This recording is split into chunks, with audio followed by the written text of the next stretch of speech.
Wale vijana ambao wangetaka kufanya ile kazi zamani ilikuwa imesimama kwa sababu ya ukosefu wa pesa. Kuna kazi zamani ilikuwa inaitwa kazi kwa vijana, baadaye ikaitwa kazi mtaani. William Ruto ametangaza kuanzia next week tuanze sasa kuajiri, na already the applications are ongoing.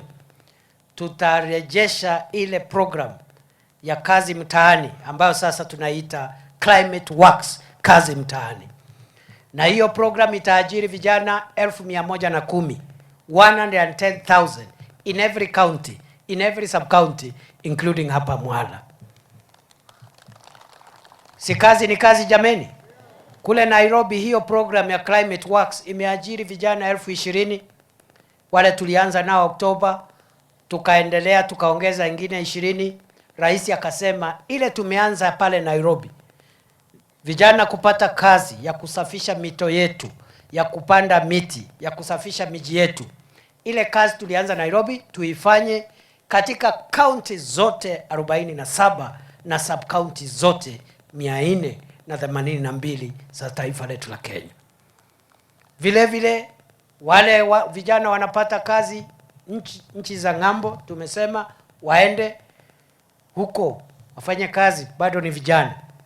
Tume pesa nyumbani, wajengee wazazi wao, wajenge nyumba zao, wa invest, wa save, wawekeze.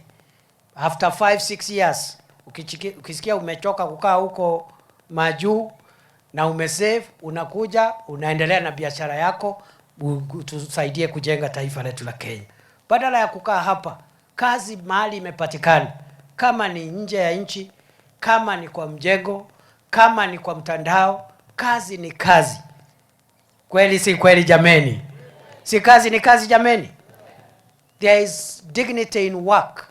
It doesn't matter how humble your work is.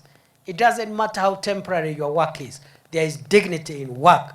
As the people of Kenya, especially the older people, we must encourage our young people to honor work, to respect work, and to be workers, because that is how we will build our country.